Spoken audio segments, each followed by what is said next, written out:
अस्सलाम वालेकुम दोस्तों। तो कैसे हैं आप सब? उम्मीद करती हूँ कि आप सब बहुत अच्छे होंगे और अल्हम्दुलिल्लाह आप सबकी दुआ से मैं भी बहुत ठीक हूँ।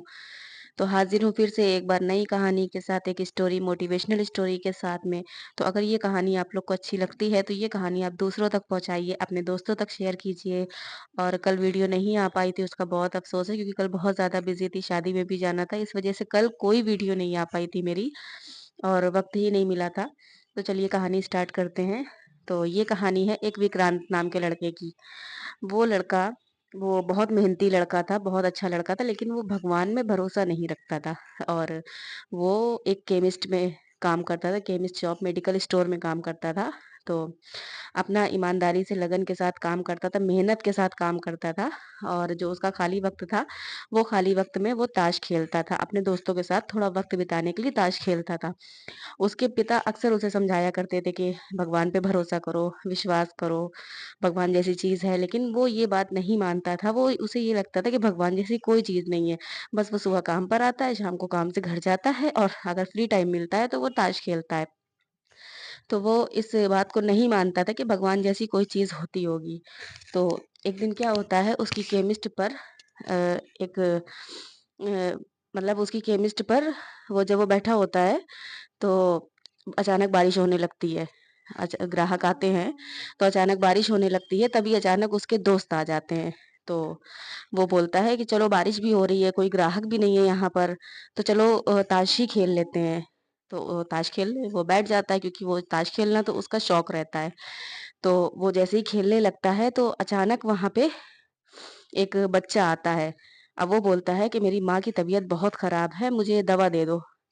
तो वो बोलता है ठीक है। अब उसका मूड तो खराब हो गया था कि मैं अच्छा खासा ताश खेल रहा था बैठ कर के और ये बोल रहा है दवा दे दो, मुझे उठ कर के जाना पड़ेगा।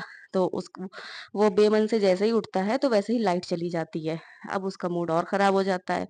वो बोलता है कि लो अच्छा खासा मैं खेल रहा था, अब ये एक तो बच्चा है, ये परेशान कर रहा है आकर के, ऊपर से लाइट भी चली गई है, अंधेरा हो गया है। तो वो कुछ नहीं, वो उस बच्चे से पूछता है कि अच्छा बताओ क्या चाहिए?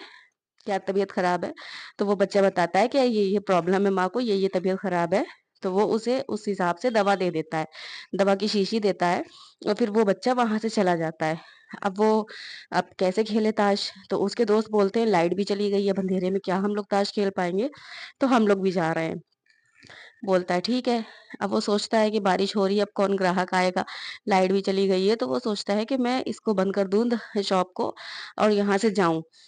तो जब उसके दोस्त वगैरह चले जाते हैं, तो अचानक जैसे लाइट आ जाती है। जैसे ही लाइट आती है, वो सर पकड़ कर के बैठ जाता है। हुआ ये था कि वो जो उसने बच्चे को अंधेरे में दवा दे दी थी, वो दवा चूहे मार थी। वो दवा फ़ीवर की थी ही नहीं, वो चूहे मार दवा थी। अब उसका मन एकदम घबरा जाता है। वो सोचता है ये मैंने क्या कर दिया अंधेरे में और मुझे बिल्कुल दिखाई नहीं दिया, ये क्या करूँ? वो अच्छा आदमी था, वो बुरा आदमी नहीं था, बट उससे ये गलती अनजाने में होती है, जानबूझकर नहीं होती है। अब वो बहुत परेशान हो जाता है, बहुत परेशान हो जाता है। अचानक उसे उसके पिता की बात याद आती है कि जब भी कभी मुसीबतों से घिरे हो, तो एक बार भगवान के पास हाथ जोड़ कर के खड़े हो जाना, भगवान से मदद माँग लेना। तो वो सोचता है कर क्या सकते हैं? अगर वो औरत ने वो दवा पी ली, वो तो मर जाएगी।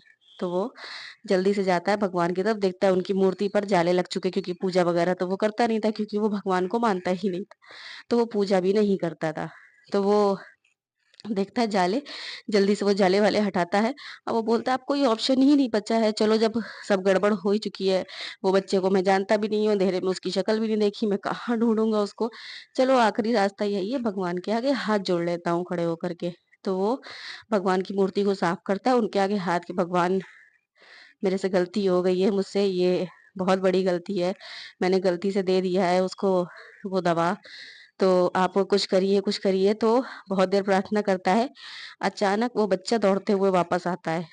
तो वो बोलता है कौन? मैं को बोला मैं वही बच्चा हूँ जिसे अभी इस थोड़ी देर पहले आपने दवा दी थी।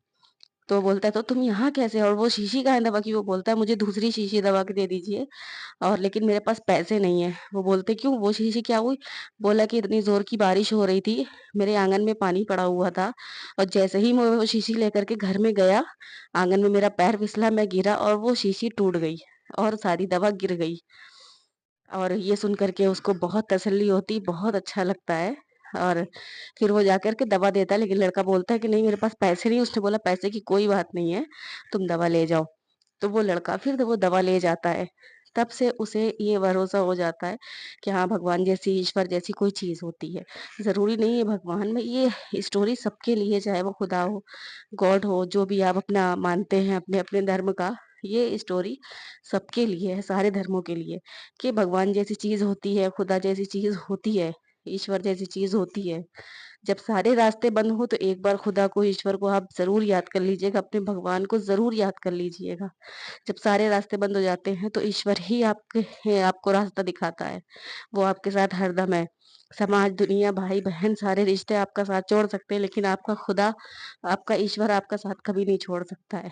तो जब भी ज़िंदगी में परेशान हो, तो एक बार ईश्वर को याद कीजिएगा। नास्तिक मत बनिए, आस्तिक बनिए, ईश्वर को मानिए। जिस भी धर्म में के हों आप, उसको मानिए। उम्मीद करती हूँ आपको कहानी समझ में आई होगी। तो अगर मेरी कहानी समझ में आई है, दूसरों तक शेयर कीजिए, लाइक और सब्सक्राइब कीजिए। चलिए मिलते हैं नेक्स्ट वीडियो में, तब तक के लिए खुदा हाफ़िज़, अल्लाह हाफ़िज़, अस्सलाम वालेकुम। दुआओं में याद रखिएगा।